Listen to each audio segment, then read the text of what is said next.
What is up, everyone? Welcome back to the RePHIL studio. It's your host, SB4 here, and let's get those cans ready. We're going to refill to 99 as we always do for this next upcoming set, and I have the utmost pleasure to welcome Ling and Dandy as our special guests to the RePHIL studio podcast today. And just a brief introduction for both of them. Ling, very notably, has a top 10 in the Hello Happy Summer event, as well as second place in the very recent Hagumi and Happy Dinosaur event.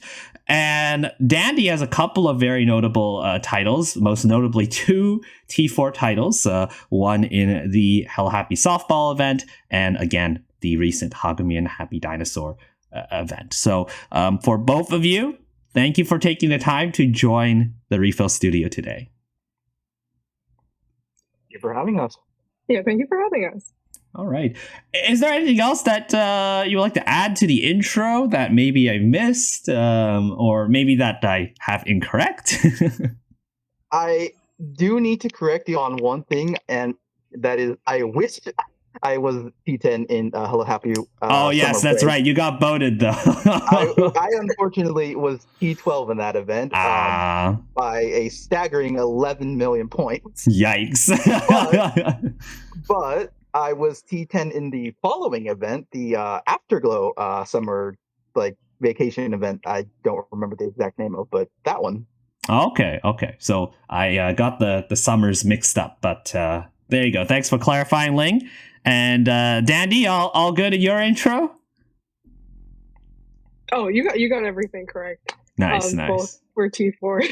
Okay. Instead of T3s. That's okay. Well, we'll certainly talk about both of your wonderful tiering experiences later in this podcast. But for now, let's kind of proceed and talk a little bit more about how you two got into Bang Dream Girls Band Party. I always do this with our guests because everyone has a very unique origin story. Ling, let's start with you. How did you first hear about Bang Dream, and how did you get into the series? All right, so a little bit of context, because this is probably going to come up a couple more times throughout this. So I play this Korean MMO. It's called Maple Story. I know a couple of previous guests have talked about them playing it as well, but that is also a game I play. And so in my guild Discord, we had a bunch of friends and we talk about a bunch of things. And one day I noticed there was this new channel. So my guild was called Cafe, and the channel name was Cafui, after, a fun pun of both Cafe and our beloved Kanon's signature Fui. And for the first couple of days, I didn't really pay much attention to it. I'm like, oh, they're talking about some game I don't know about, they're having their own fun. And then one day I got curious. I'm like, all right, what are they talking about in here? What game are they playing? And well, as you would imagine, it was Bandori. And so I talked to them briefly. I'm like, okay, so what exactly is this game? What are you guys do? What is it like? And I was like, all right, you know what? I'm gonna try it. And that's how I got into this game, pretty much. Wow. That's a pretty interesting way of getting it, through connections of playing Maple Story of all games, which is pretty funny. Now, when you first got into the game, when you first heard about this character named Kanon, who is sort of notable for being that person with that fue kind of voice line, was she sort of like a first impression, oh, well, this is the character that we're talking about, and then you start to learn a little bit more about her, and maybe that was your first favorite character, or did that take some time for you to eventually enjoy Kanon as one of your characters? It did take me a while, because I entered the game. I'm like, okay, this is one character that has, a signature line that my friends are associating with them. But I'm gonna, take my time, look at all the characters, see what they're like, and then take some time before deciding on who I really thought was, my favorite character. And that did take a while, but I think as people who would know me, that character became Misaki. Yeah. Although Kanan did end up also being one of my more liked characters. It's on the higher end of that list. Yeah, and Hello Happy as well. That was like sort of like a bit of time to realize and appreciate them as well. Considering the first event I played was a Roselia event, and that I was basically reading that event story first, and before moving on to the other bands, it did take me a little bit of time, and it did take some time for the rest of the game to grow on me. But yeah, it was probably earlier rather than later. Fair. All right. Well, that's really cool. And Ling, that's great to hear that again. Things, it's kind of funny how like Kanan in a sense kind of connected you to so much about Bang Dream, which is like pretty hilarious in a sense, in more ways than one, not only to introduce you to the series, but also introduce you to what might be your favorite band and your favorite character being in the same band as well. So that's, a pretty funny coincidence, but yeah, thanks to Maple Story for that. Dandy, what about you? Let's hear from you. How did you get into Bang Dream? And where did it all start? And, what was your like first impressions of the series? It basically started with like one friend where we had a trade basically where I was really into Dragalia and they were really into Bandori. So I was like, okay, I'll download this game if you download Dragalia. And Dragalia didn't really stick with them, and like pretty much after I started playing Bandori, I also stopped playing because I got really sucked into Bandori. It was like my first like rhythm game and like anime girl gotcha game. But like my first impressions of all the characters was basically my friend going through like the download loading screen and just telling me like a little bit about every character, like, oh, this person's really mean. I don't like them. I was like, okay, wow. I didn't know like people were mean to each other. Yeah. Wow. So that's actually pretty funny how like you got into the game through like, trying to like, okay, you play my game, I play yours. Did that like, so when your friend first introduced you to the characters, like what was the first character that maybe gave a good first impression, and did that change as time went? So, I mean, just looking at like the cast of characters, of course, Michelle stands out. Like when we got to the Hello Happy World screen, I was like, what is going on? Because I thought she was a real bear at first. Much like the three idiots, I was also an idiot. So, but Hello Happy World was their favorite band. So I was like, okay, I don't want to be like a copycat. So I was like, Afterglow looks cool. Like they're all like kind of punk. So at first Afterglow was my favorite band, but then over time, like Hello Happy started to grow on me. Well, that's fair. That's really cool. And again, it's so cool to see that we have like, a couple of big Misaki fans on this podcast. And this isn't the first big Misaki fans. We have a lot of Misaki fans out there featured on the podcast. So it's really neat to see how everyone kind of goes together, and Misaki's definitely one of a very big fan favorites out there for a very good reason. Dandy, I don't want to like maybe add salt to the wound, but maybe were you a bit devastated that a super side note that Dragalia lost was no longer in sort of being supported? So that's what I think is really funny, is that it's like, oh, Bandori's still going kind of strong. Ian is like being weird, but it's like, what is it? Oh gosh, I think that was 3 years ago, but like 3 years later now Dragalia is shutting down. It's like, man. Yeah. Okay. I remember hearing about Dragalia because of Fire Emblem Heroes, and that was a game that also came around the same time where JP Dory came out, and that game is still going decently strong. Dragalia, like it had really good promise, but unfortunate things happen. So so that's a lesson to everyone. If you want to make sure your gacha games stay alive, play the game, support the game, I suppose, because I guess we don't want the game to fall in the same fate as Dragalia lost. So but yeah, honestly, again, both thank you for sharing that. It's great to hear that both of you eventually got into the game. But of course, when you eventually get into the game, you then think about other thoughts, which is tiering. So Ling, for you, how did you first get into tiering? What was like that first impression? How did you first get into it? And what was in your mind in terms of like, I want to try tiering and see how it goes? Right. Well, So this was, I think, around I think it was March or April. I don't remember. It was around when the first Morphonic event happened.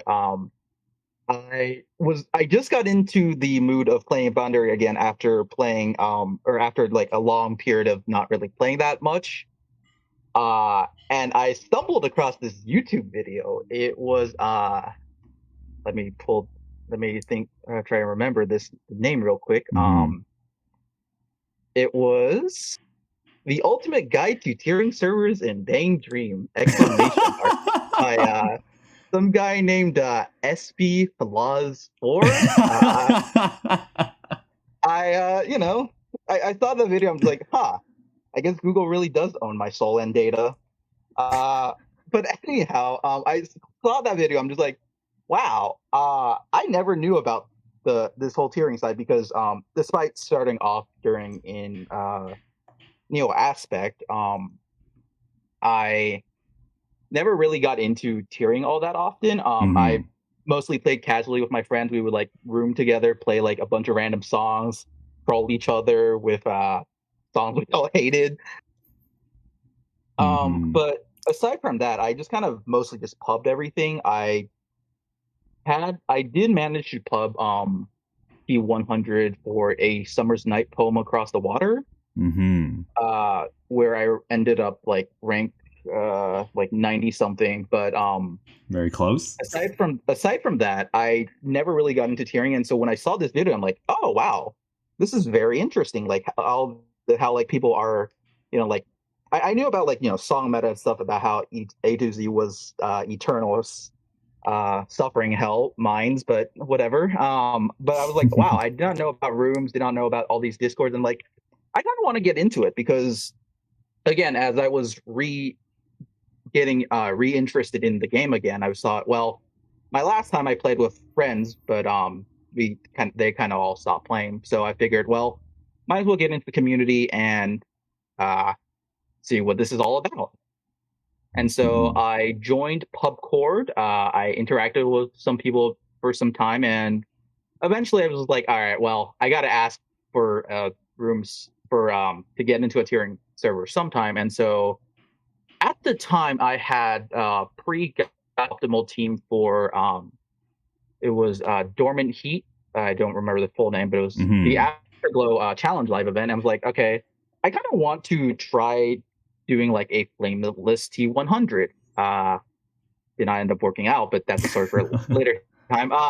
And so I asked in PubCord if someone could drop me a link, and I don't remember who it was. I think it was Kyle that gave me a link, but they basically sent me a link and I got in, and that was basically the start of my experience with tiering servers. Wow. So yeah, big shout outs to this this random guy named SB Philos 4. I'm not sure, if that video is a good video, but it's quite an interesting way to get into the community and learn more about tiering and learn more about that.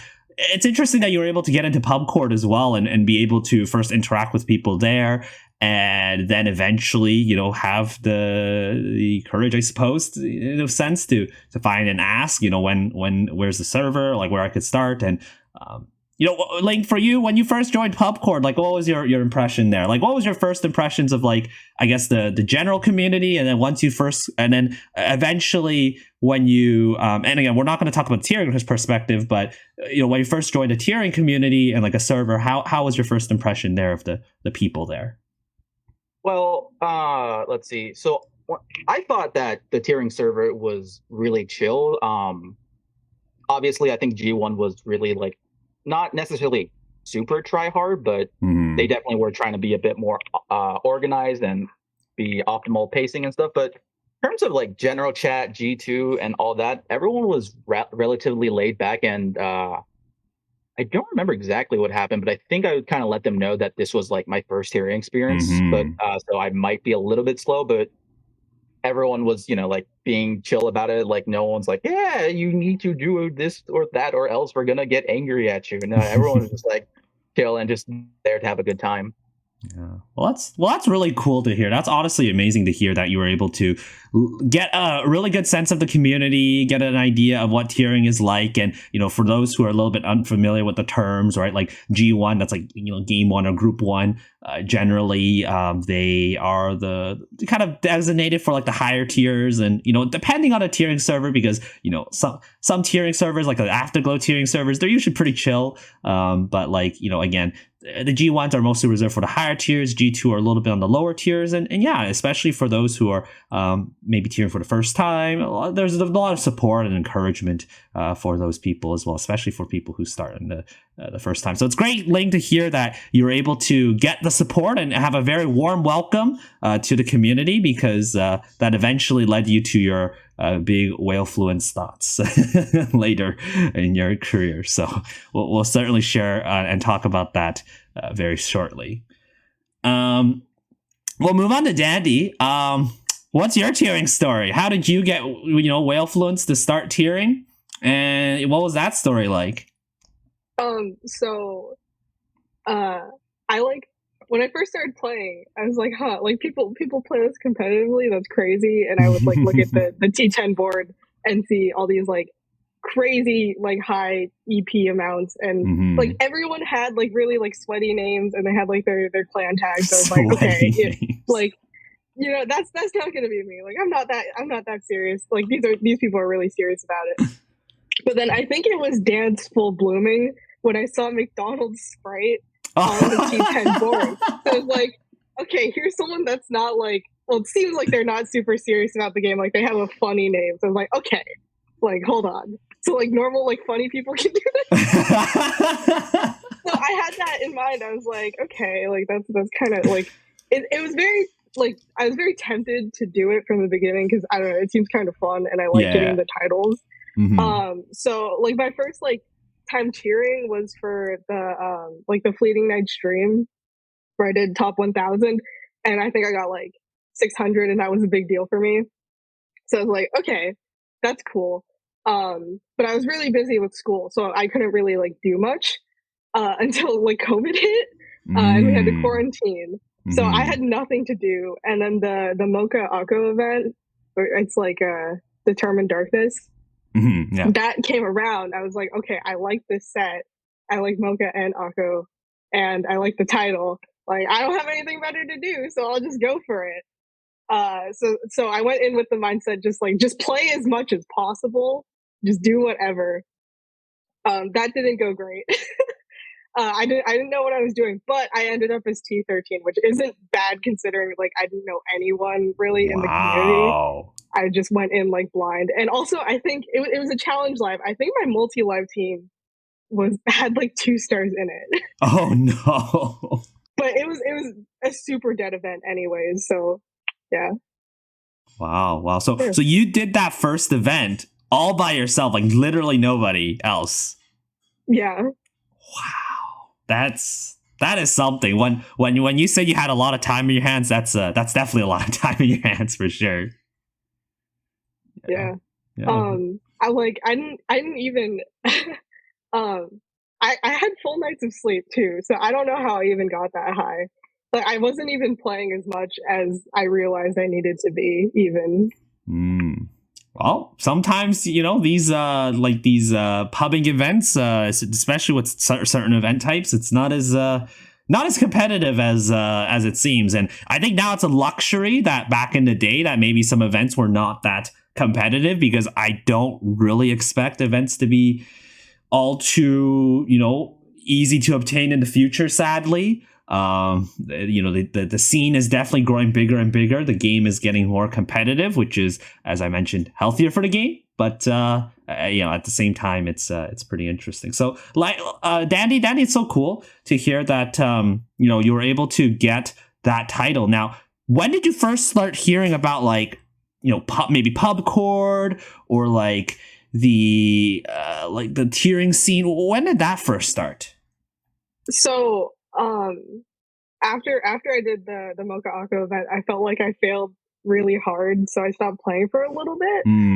But I think I found McDonald's Sprite Twitter, and I saw they had their Devotedly Towards My Dreams, Discord server on their Twitter, and I joined that, and that's kind of like how I got introduced to everything. I think I joined Nebby's like autumnal heartfelt letter server, which is like the first server where I saw like tiering happen. And then from there I got invited to like Fleet Notes, and I found out about like pubcord and stuff, so it kind of spiraled out of control after that. Yeah. Well, shout outs to Sprite, who was a a former guest of our podcast as well. They certainly had some really fun stories, and again, normal funny people could definitely tier and have some fun with that. And big shout outs to Nebby and the Autumnal Heartfelt Letter server as well. That was also one of my first tiering servers as well. And Nebby might have already shared it in a previous podcast, but what was it? The 6 hour memes, the 2 hour memes channel, which is where you like kind of post memes, but you can't post memes in a frequent rate. It's only at a very like scattered time frame, which was actually kind of hilarious. So that was definitely quite a lot of fun. So and Dandy, when it came to like seeing people tier, like what was that impression like? Was it like, oh wow, this is like pretty like I never knew that this was like sort of like so efficient and like this sort of machinery kind of movement here with tiering? No, exactly. I was really impressed with how like it seemed at the time. It seemed very elaborate how organized everything was. Like the G1 like channel names with like the XXX, and it's like, oh wow, like you're even like the channel names have like a purpose and stuff. And then like tracking too was really crazy to me. Everything just seems so like organized and like very intentional, I guess. Yeah, exactly. And I big shout out to the people who like first kind of created this sort of format in like tiering, because honestly, like I don't think I've actually gotten someone to share like the origins of where that format first started. I'd be very curious to see who like sort of created this format, because it is quite ingenious. And it just been like kind of passed along in generations and generations and many years of tiering. So big shout outs to whoever first created the tiering format. So yeah. Well, again, both of you, it's so great to hear that you were able to get into tiering, be able to sort of understand what tiering is like. Now, of course, that eventually led to the two of you getting relatively competitive and trying to get some pretty big titles.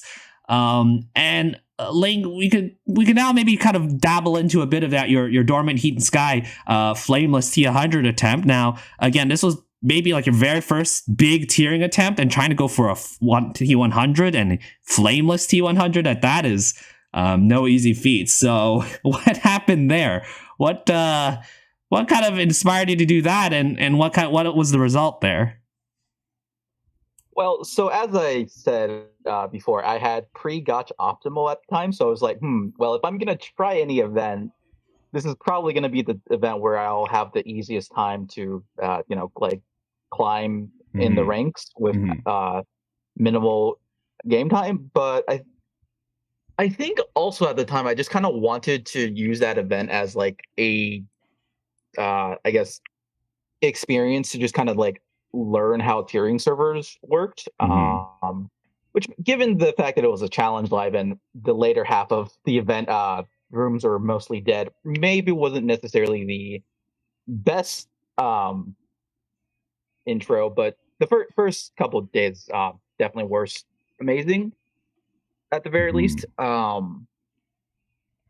think I can't remember if at the time I intended to use that experience to just kind of like gauge whether or not I can go further, but I think that was also another one of my intentions, was just like see how long I can play, and if it turns out I could play for longer periods of time, maybe push for something else later in the future. But unfortunately, I think one set into my first set of A2C, my hands started kind of like cramping, and I was like, oh my goodness, no. I don't think I can play this for very long. And so I ended up only playing like a couple of sets, probably like in total, like less than 10 sets of A to Z. And because of it, like I ended up having to burn a couple of cans at the very end of the event to guarantee a T100. So that's why I did get the T100. I just failed to get it flameless. Yeah. But I think that was kind of just like a good experience at the very least, like introduced me to what tiering servers were like and kind of like basic etiquette and all that. And for that, I think my original goal was more or less achieved. And yeah. Well, that's really awesome to hear. Again, I think the first tiering experience is always the most important one because it really kind of gives you an idea of what your limits initially are. And yeah, playing A to Z over and over again is not easy. I remember playing my first set. It was not. It was mentally draining, physically draining, but once you kind of get the hang of it, it's definitely something to keep in mind. But yeah, Ling, although it wasn't the flameless, which means you did use resources for those who are maybe not familiar with the term flameless. But yeah, it was good to hear that you're able to get your first T100 title and was able to achieve that title quite well and learn a little bit more about tiering. And before we go into like the big other tiering achievements that you've obtained, we'll go back to Dandy.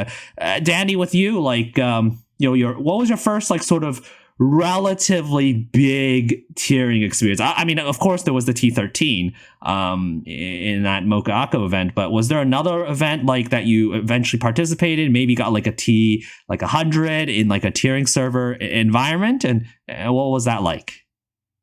Oh gosh, I think besides the Mocha Akko event, I filled a lot for devotedly towards my dreams for Sprite, and that's when I also like learned about A to Z and playing it over and over and over again. And it like I was like, okay, I don't know if I can do this more seriously. But then after like a few sets, then it's like, okay, I'm good now. It's like once I've heard it enough, like I don't it reached that point of it like driving me insane to where like, okay, this is just my brain now. This is just what I need to do. Your mind just became numb. Yeah, pretty much. Wow. But I mean, at the same time, it was a really interesting event, especially devoted, because it was such a long event and it was a competitive event. So like all the fillers were like incredibly needed. So I think it was a pretty good experience for your very first like big major tiering experience, because it had a mix of, playing long hours. There was like storyline behind to it. It was a long event, so you had a lot of time to practice. And it was a lot of fun in that server too, if you remember that. It was quite a lot of fun all the McDonald's names. Yeah, so that's actually really cool to hear that that impression was pretty well. So what after that event, did you learn anything about like your tiering kind of prowess and in your skills? Like what was the main takeaway after that first big like tiering event in a tiering server? It's hard for me to remember since I feel like it was so long ago. Yeah. I remember one of the main things I remember actually is that like my hands got really cold. So that made my fingers like really stiff, especially like after a few sets. So I was like, okay, I can't play in a cold room or else I will start dying. And also I think I learned a lot about how like swapping in and that sort of efficiency is really important. Like you can't just like waste your time, or it's like if you're not allowed, if the game's not letting you join in, then it's like that's debug. Tell them now, don't wait. Yep. That's the weird like jargon and like the weird rooms that sometimes have like some issues with like their the fact that it's bugged and people can't join. That's just a weird kind of site for sure. So but that's really good. And again, for our listeners out there, maybe who are new to the tiering scene, we'll maybe share some or get some insight on how they can improve their tiering and really experience their first tiering experience quite well. So again, I thank you for sharing. Okay. So I think now it's time to talk about the big events that both of you did in terms of your major tiering goals. So we're actually going to kind of go in order, in chronological order. I think that would make a lot of sense. So Dandy, we're actually going to go back to you because softball was the I guess the first event that came before, and that even came before Ling's Flameless T100, which is actually kind of crazy. Like time is just a huge construct. I don't even remember some of the order of these events, but so with softball here, right? Full swing, Hello Happy Softball. First of all, how did you, or what motivated you to tier for this event, and in particular, what motivated you to go for podium or T10? Like how did that first all start? So for tiering the event in general, basically what motivated me was I have a lot of cool Hello Happy World cards. So if I want to tier an event, that would be ideal. And also it landed on my spring break at the time. So I was like, okay, I have the cards, I have the time, now's my opportunity. And I think I made a mistake that I don't think I'm the only person that's done this, but I was like, oh, I want to tier it. I'll just make my own server, even though nobody knows who I am. I'm going to make a T1 server and everything will be fine. Because I didn't understand the social, almost political aspect of tiering servers, where it's if you want people to fill for you, you need them to be your friends, basically. No one's gonna fill for just some random person that just shows up, especially for a T1. But I had a server and I had some people supporting me. But then I think a few months before the event, R2 messaged me and was like, "Hey, you should come join my roster." Some people dropped, and I was like, that made me realize yeah, I should probably join that. So at first I was just T10 on the roster. And then when the event started and things were going really well, I asked R2 and Blair, hey, I'm already T1 at the time, when we were first playing, because I was scoring higher than them. I was stepping on them. It was unfortunate. I was since I'm already doing so well, can I T3? Is that okay? And they were like, sure. So that was going fine, I think, for the first 24 hours. And then somebody started chasing us really fast. Their name was Yoshi at the time, and we made some memes about that, where it's Yoshi is chasing us and it's scary. So we joined a voice call, and then we were like, okay, this person is approaching us at high speeds. Danny, would you be okay with dropping T3 and then having them join our roster so we don't need to worry about the sniper? I was like, yeah, that's fine. Okay. I think everyone expected me to put up more of a fight, but I was like, it's fine, it's whatever. I cared more about R2 and Blair getting their podium than me, or my placement at all. So then Yoshi, or who became Wei Yao, joined our server. And they ended up as T3 and I ended up as T4, because I was like, if I can't get T3, I'll get the closest thing to that. Yeah. Yeah, it's really cool to hear that you kind of think of it as a positive kind of way, because again, a lot of people, when you get T4 or T11, right, the boat titles, it's pretty demotivating and pretty upsetting. But I think for you, it was more of the experience that counted the most, of trying to make it a good tiering experience for the rest of the roster, the rest of the server, and even for yourself, right? Getting T4 is certainly not a bad title by any means. It's a very, very good title as well. So I'm sure that's what you felt. Yeah, especially because I think Blair just tiered the Hello Happy Christmas, where Snips was chasing them. Yeah. And Blair was like, I really don't want another competitive event. I was like say no more. I'm good. That's fair. But Dandy, I think you made some really interesting points there. Well, one of them is making a tiering server is easy. That's the easy part. But getting support for a tiering server is a whole nother story. And again, for newer tiers out there, anyone is technically welcome to make a tiering server for sure. But one of the things that I think tiers really get to understand or appreciate is the fact that, if you don't really do the work, to possibly help others at first, it's kind of hard to expect them to get the support back. It's a fine balance of doing what you need to do, right? The more effort you put in, the more that comes out.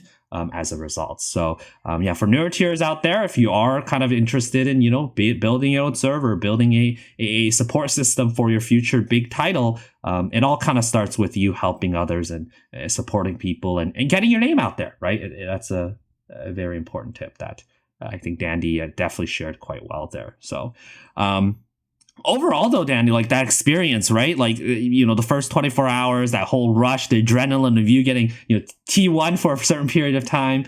How was that experience overall in that server, like that event, and what fond memories do you have about that title? So Ball is by far, I think, like the most fun I've had tiering. Like, I love all the servers that I've tiered in because like everyone's super nice. But I guess because it was like my first experience, it's special to me. But it was a lot of fun. Everyone was really friendly, and we watched like some really stupid stuff. So we watched like Shark Boy and Lava Girl, and we watched Big Time Rush. So I just felt like, I don't know, it felt almost like a sleepover with friends where we're watching these like shows and movies from our childhood and laughing at it. And it was also the first time like I ever hallucinated ever. Oh no. Where my phone screen started getting really wobbly, and I think Blair was like, my screen looks like a spaceship. And then once Blair said that, I started to see it too. Because I had these people with me, it wasn't scary. If that makes sense. Like, I wasn't scared because it's like, I'm not the only one going through this. Fair. Fair. Okay. Well, at least, I think like no tier comes out of an event, especially if it's a high tiering, like without some interesting hallucinations, some interesting experiences. But it's a very cool kind of analogy where it's kind of like a sleepover. Yeah, I could see that, right? It's like a sleepover, hanging out with friends and on voice chat and maybe watching some movies. But it's a pretty extended sleepover. It's like a week-long sleepover, but it's still pretty fun regardless. Oh, can I make a side note? Yeah. The guide to tiering servers, I'll never forgive you for taking the top 10 screenshot of Ball right after Wee Yao overtook me in T3. So I'm not in the thumbnail for that video. I'm so mad. Well, that tiering server video is like it's becoming so relevant in this episode. Oh no, you could have been on my thumbnail, but it's so tragic. Oh no. And then and if it wasn't for that, then maybe Ling would have known you sooner. Be like, wow, is that the Dandy who got T3 in the thumbnail? Oh man. that's actually hilarious. I did not know that, and wow, I don't know what else to say about that. I just wanted to bring it up. I just want you to know. I will keep that to heart. Well, Dandy, again, thanks for sharing that. It's like, again, your softball experience is pretty neat and pretty cool to see that you were able to get that major title. Of course, that ended up not being your only major tiering achievement, which we'll certainly talk about very soon. Hey, everyone, it's Phil here. Hope you enjoyed the episode so far. As a reminder, the RePHIL Studio podcast is available on all of your favorite platforms. Check us out on Spotify, Apple Podcasts, Google Podcasts, and make sure to give that high rating or the thumbs up whenever you do, because helping the podcast increase its reach to other viewers is greatly appreciated. In terms of other content, check out my VODs channel, the card description above. Consider subscribing to check out other content. And also, if you want to be a part of the content, join the Ung Academy Discord server, links in the description below, where you can contribute to the studio question every week and interact with special guests featured on the podcast. So looking forward to seeing you there. Last but certainly not least, a big shout outs to all of my Filler Nation members who've been constantly supporting me in my content. I really appreciate each and every one of you, and you get shout outs on pretty much every podcast episode. So thank you so much for your support. If you really like my content and would like to support me, join the Filler Nation by either subscribing to my Twitch channel or by joining my Patreon. Links in the description below. There's also a new feature. You can give a super thanks through my YouTube, so you could do that as well. Any support is greatly appreciated. Let's get back to the episode. Let's move over to Ling. I know Ling's been, on the mute mic on a while because now we'll get to talk a little bit more about what might be your favorite event ever. Hello Happy World Smiling Summer Break, which is a I don't know. It's a very notorious event for many reasons. But Ling, tell us your perspective of what happened in terms of like your preparations to get that T10 or like try to prepare for that T10 and sort of like what motivated you to tier for this event. So before all that, I just want to say every time I hear about the softball event, I get really sad because everyone sounded like they were just having the time of their lives, and I wasn't around for that. And I'm just like, man, if only I found Phil's video earlier. Well, my video wasn't posted at the time because softball was the thumbnail, true. Right? So it had to be done after softball. I mean, yeah. If only Phil had made the video earlier. Yeah, true. But, maybe I'll use the, I don't know, like my own texture or Noble Rose as the thumbnail. Who knows? But that's a different timeline. So, all right. So let's go into preparation. So at the time, when I first kind of got the idea to tier the Smiling Summer Break, I think I only really intended to tier T100. So I asked for, I think, I asked Akari for a link to the server because at the time they were the famous welcome bot to everyone and was in every server. I'm just like, how are you welcoming me before I even read? Or before I even realized I was in the server. But so I joined that server and I was, like I said, I was originally only planning to T100. That being said, however, if you recall, my first tiering server was an Afterglow event, and there is one particular person who was in that server who may or may not have been on this podcast before. I won't name any names yet, but they were really enthusiastic about this one event called One of Us. And I think you already know where I'm going with this, but I'm just going to script it out just for fun. And so, I was like, oh, wow, this person's really excited about this event. And then I joined the next server, and they were there being really excited about that event again. I'm just like, huh. This person is really enthusiastic about this one event. And so eventually that got to a point where I'm like, you know what? Maybe I should also just try and T10 because they were really excited to T10 One of Us and be like, all right, you know what? Sure, let me see if there's a spot on the roster. There was not, unfortunately, but at the time, I believe it was Iku who was the owner of that server, and I just asked him, well, if there is there a wait list? And if there is, can I be added to it? There wasn't a wait list, but I was added to it anyways. And so that was that for quite some time. And I didn't really expect the wait list to change or anything, but I was like, all right, well, if nothing else, I will probably try and T11 this event. Just purely just because I want to at least have one event where I try and tier really high.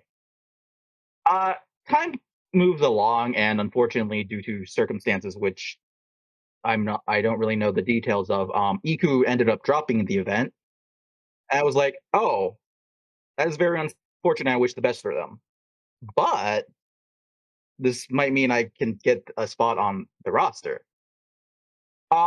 So time passes by, and I'm like, I didn't really want to say anything at first because I'm just like, I would feel like a shit if I immediately after they dropped due to what seemed like really unfortunate circumstances, and be like, hey, does this mean there's a spot on the roster? Like, I didn't want to be super rude. I'm just like, so I waited a day, or I waited some time, and then some time passes, and I believe this person was actually introduced to the roster by you, Phil.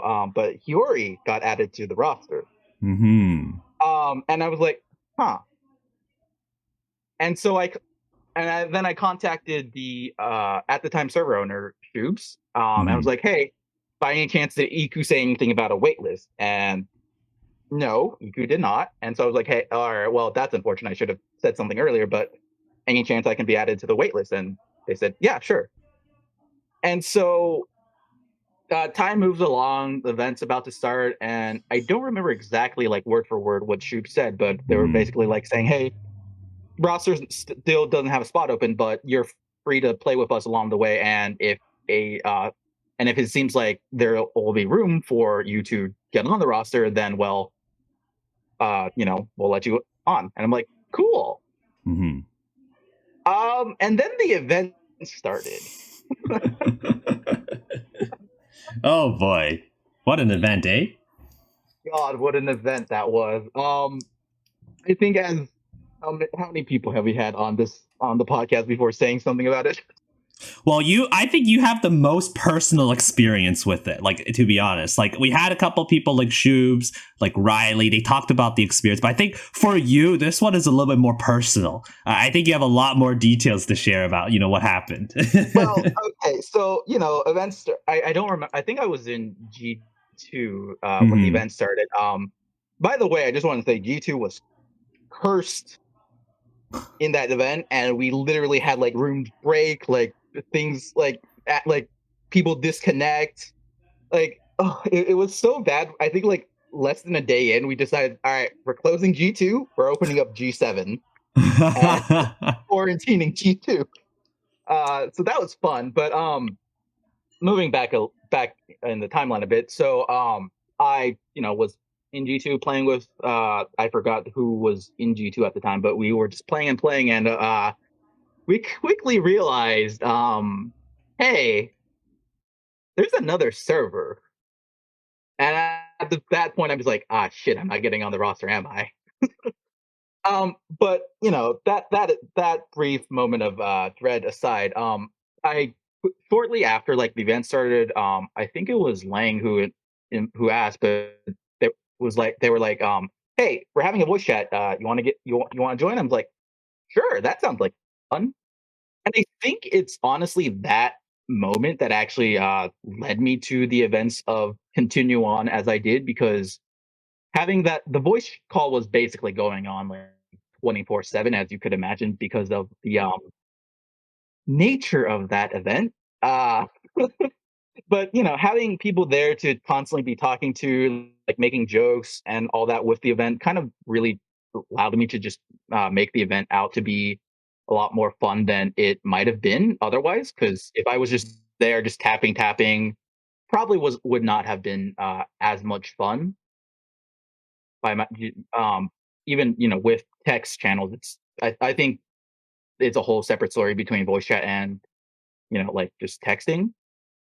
And so I just remember like after a night after um the I guess days zero, the first 6 hours of event and going to bed, I woke up shortly after, like I think not like I think I don't remember how long I slept, but I just woke up and saw that voice chat was still going on, and that happened a couple of days in a row. But I remember just hopping back into lobby and just continuing to play along and having lots of fun. Mm-hmm. Mm-hmm. No, well, again, what really made the event quite notorious was the fact that there were like quote unquote three competing servers, but technically two of them were kind of merged together and working together and doing very well.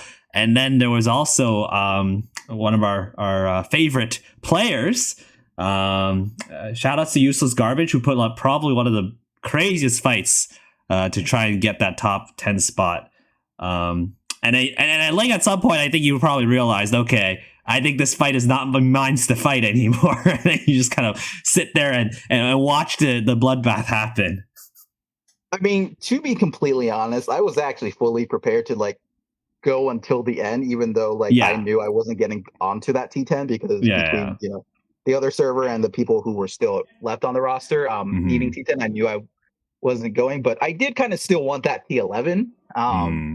May or may not have been influenced by once again by some SB Philosopher 4 person mentioning it in the past. I wonder how much.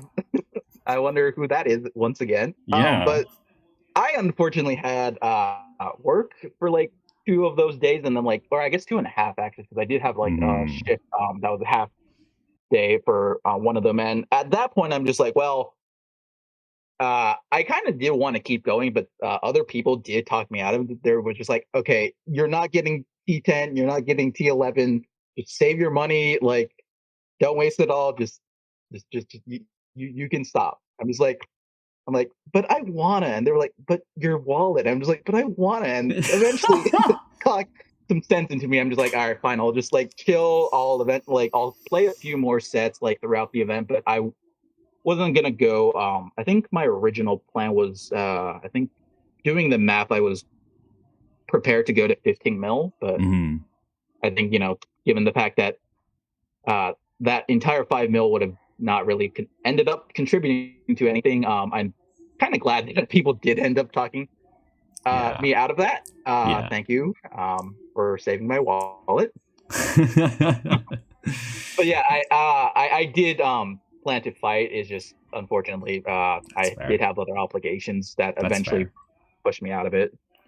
Well, I mean, regardless of the fact that it was a pretty notorious event, that you were still able to have some fun in it, enjoy your time there, and again, your wallet was saved a little bit more because now knowing you a little bit more personally, your wallet isn't usually the safest in in your hands, but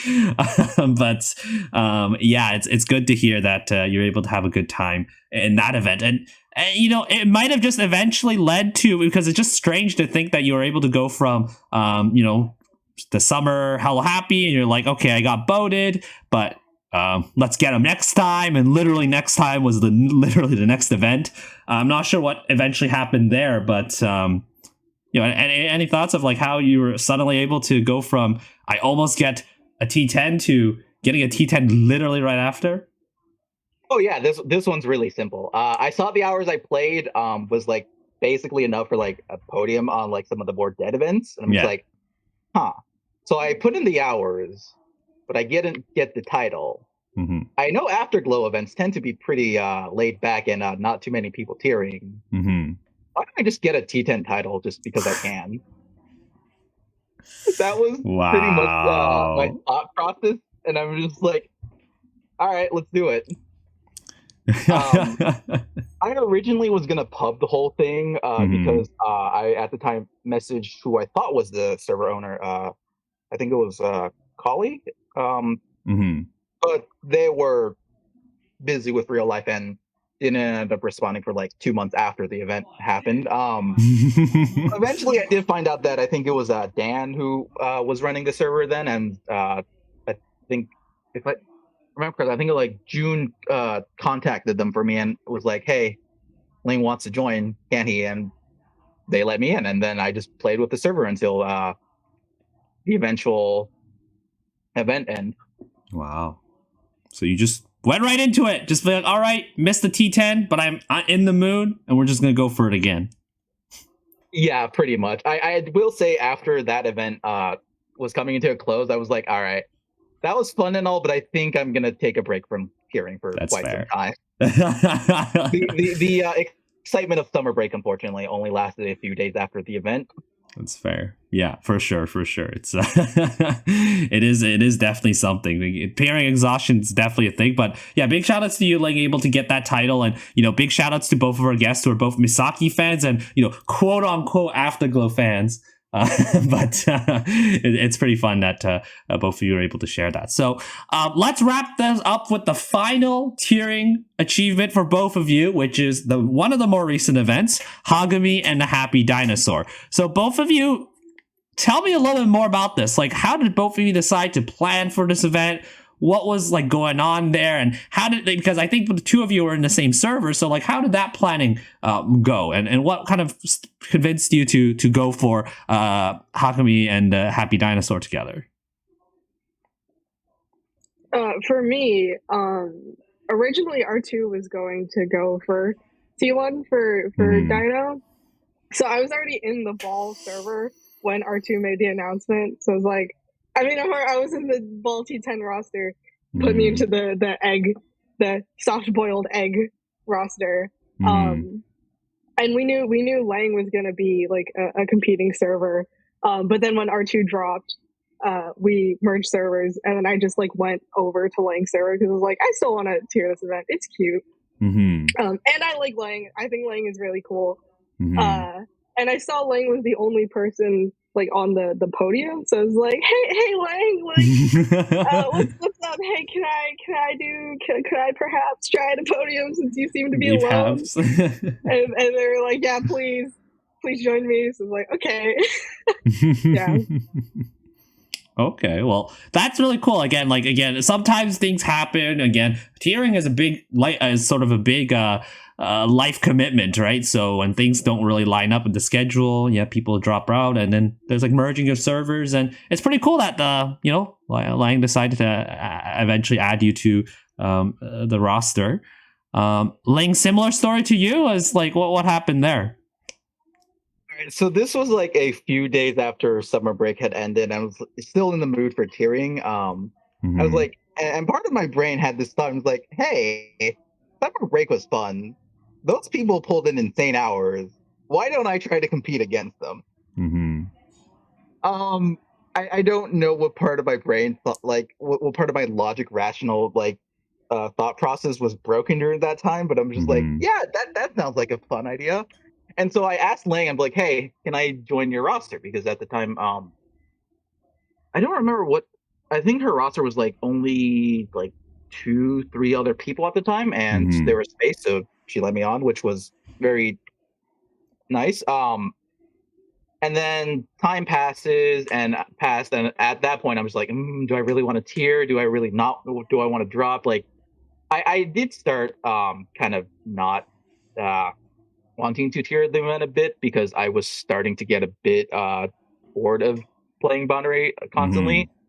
But as I was having those thoughts, one day, unfortunately, Lang did decide to announce her retirement and open up another spot on the podium. And at that point, I'm just like, all right.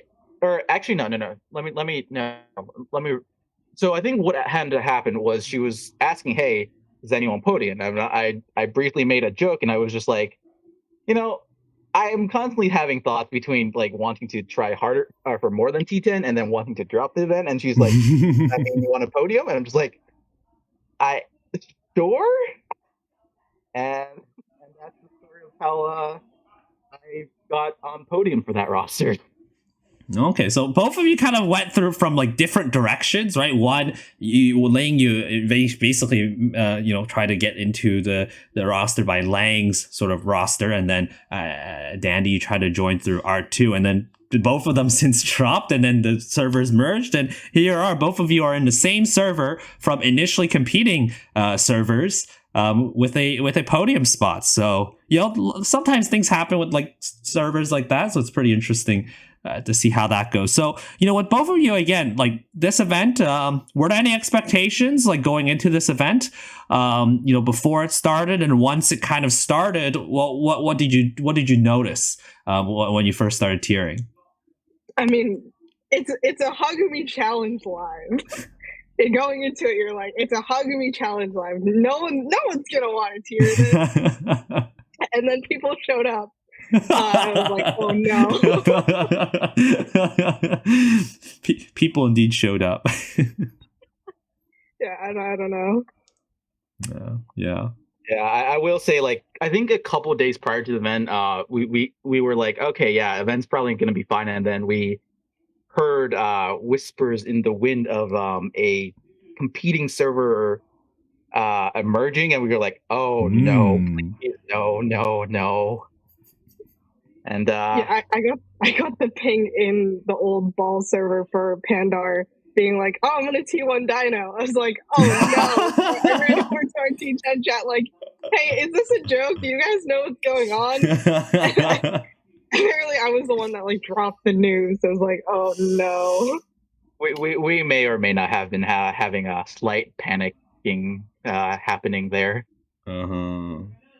When you initially thought like, okay, this should be a pretty chill event, and then it just suddenly like, oh, okay, there's people are here the game. So yeah, that was quite interesting to hear. So when you first started grinding and playing the event, like like how were like their stress levels? Were they like pretty high when you noticed that, oh, like these unfamiliar names were like suddenly on these leaderboards? Like how did you deal with that at first when you're tiering the event? I mean, it's a challenge live. Like people are just going to be like playing a couple songs and then burning their CP. They're going to hop on the leaderboards for a bit, and then eventually they're going to drop. That wasn't really anything new. So we weren't really all that. I wasn't really all that scared at the time, especially considering prior to the event, I basically just committed myself being like, hey, I know there's competition and I don't know how well I'll do against them, but this is going to be my retirement event. So I'm just going to give it my best shot, and whatever happens, happens. That being said, however, one name did pop up on the T10 board that I looked up and found, and was a little bit more concerned because they were they happened to be a tierer of the Hello Happy World Smiling Summer Break event that I knew was very much capable of completely kicking my ass in tiering. And I was like, oh shit, this is more competitive than I realized this would be. Yeah, it's you know what, tiering, that's more part of the thing, especially in a competitive event. It gets really stressful when you're seeing how you play, and then maybe your score doesn't necessarily reflect on how others are doing, especially in challenge lives, where at the end it's all about how well you burn your challenge points.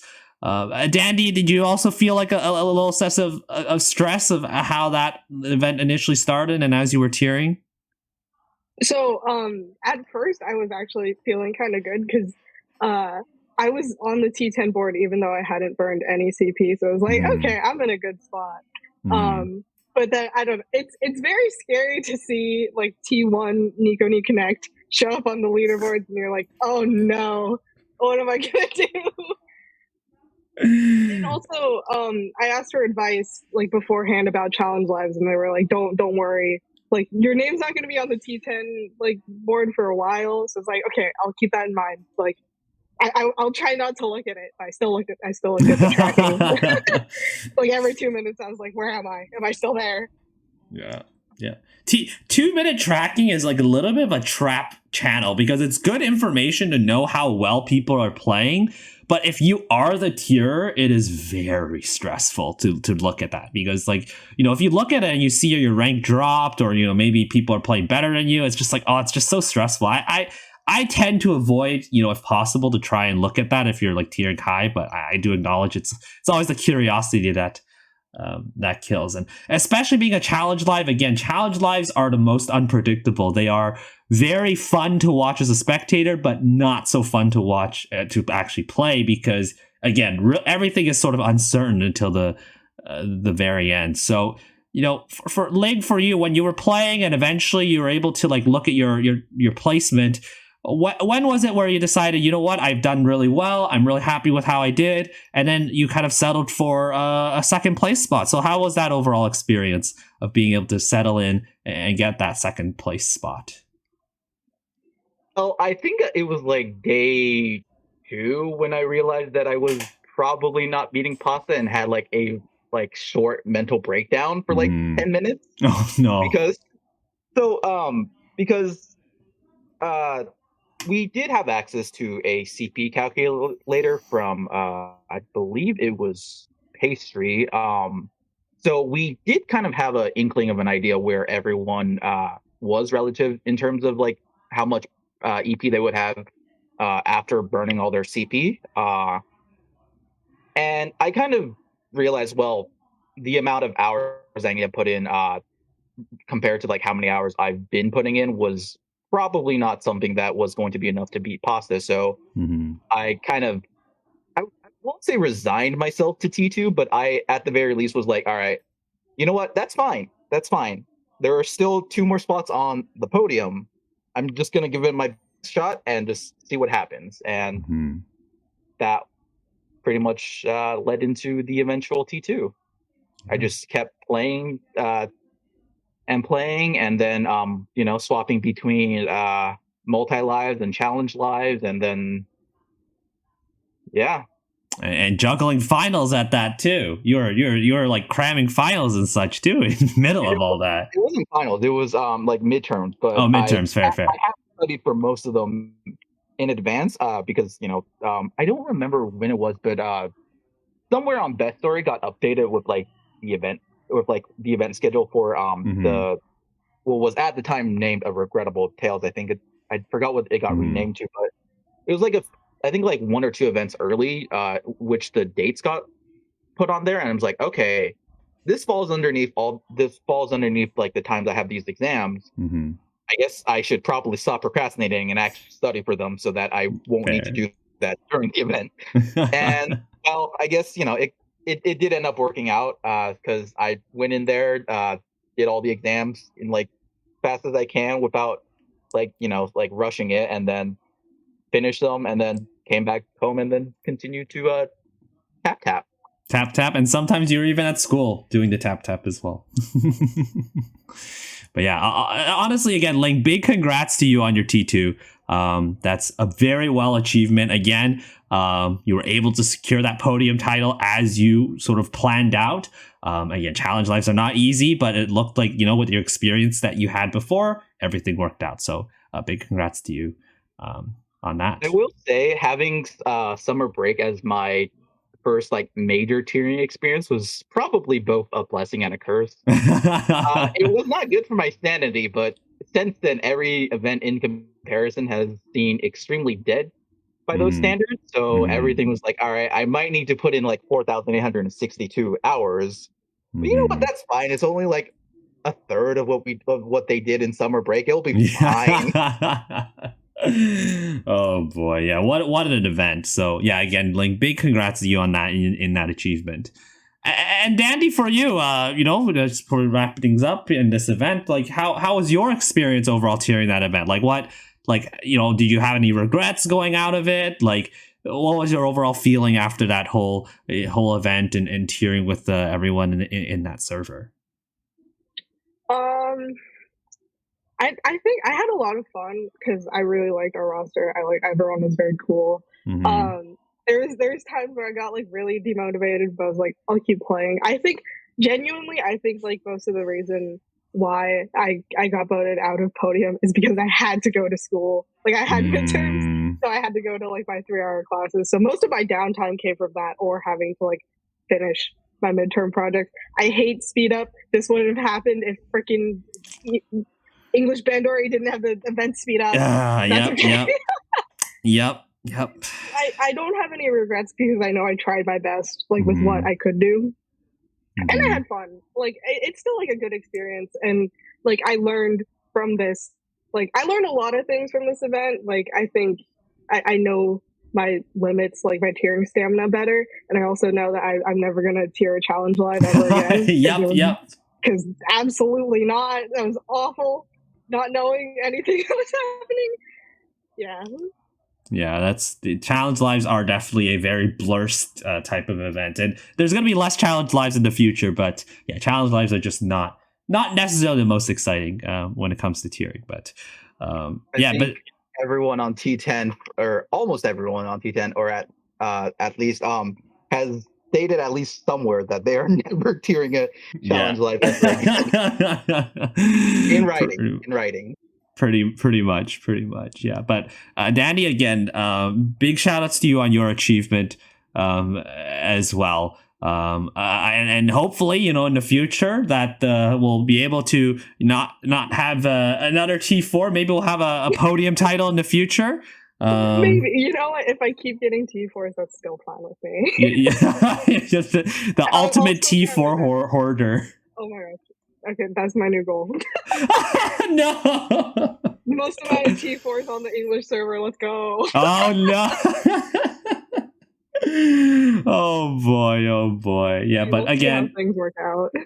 Yeah, again, we'll discuss your future tiering events very soon. But again, I just want to give some shout outs to you and your achievements as well. Both of you, despite starting tiering later than me, you guys have better achievements than me. I just only have a lowly T5. So big props to YouTube for putting all that effort. Right, it's not easy, but it's great to hear that you're able to do quite well.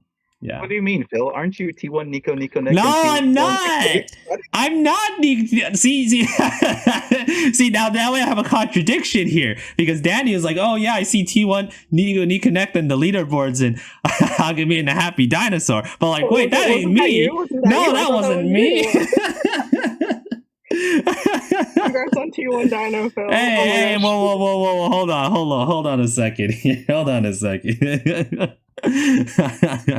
Regardless, though, we're gonna wrap things up really soon in this podcast. So again, thank you to both of you for sharing your amazing tiering experiences. But I just want to wrap up by talking a little bit more about the studio question, which is a question that I ask to our Discord server members every week, at every episode, and our server members will get to contribute to the question, and their answers will be on the podcast as well on the YouTube video. But the question I ask my Discord server members, I would like to ask the two of you as well, is if you could work at Bushiroad for one day, what would you do?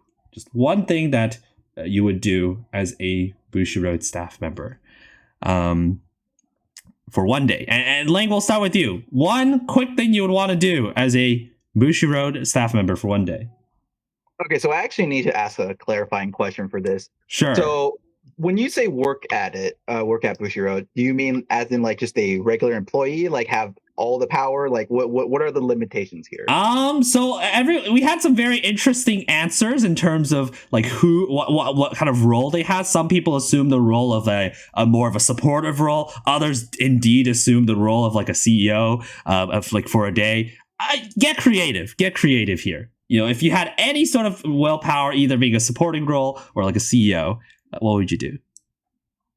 Well, I think people who know me have heard me talk about this a couple of times. But if you have, you know how Misaki has every single card as a Michelle costume, right? Mm-hmm. If I had the ability to, I understand in one day probably wouldn't like be completed, but I would at least try to see if I can start an event where she would not be Michelle for a day. I think I haven't read this story for the newest Hello Happy event, but I'm assuming based on the event name, it would kind of be the opposite of that. Mm-hmm. Okay. Well, maybe a Misaki trained sort of art would be something that we might see in the future. Maybe we'll see. That's a pretty good idea for sure. Dandy, what about you? If you had the powers of Bushiroad for a day, I'm gonna leak the freaking event schedule, like as for English Bandori, like as far as they have it planned. I'm so tired of like events getting skipped or like shortened or lengthened. I want to know. Now that's under the assumption that they are that forward thinking in their event schedule. True. Right? Like, do they have events planned a month in advance? I don't know about that. I feel like it would be useful information to know if they don't plan as well, because that would explain a lot. That's fair. But yeah, maybe improving the schedule and giving people a roadmap like what Project Sekai does would be pretty interesting. So what you got to do is plan. You got to plan them yourself. I'll do it. Yeah, that's that. There's the power. You got to do it yourself. There you go. But again, thank you for sharing that. And again, all of our responses are going to be on the YouTube channel. If you want to contribute to the studio question in the YouTube video below, feel free to comment as well. All that is appreciated. Okay, so we're done this set, everyone. And thank you for Ling and Dandy for joining our RePHIL studio today. Before we go, last words, last shout outs, and any future events that you would like to do. Ling, go quickly. Just tell us last words, last shout outs, and future events that you might want to do.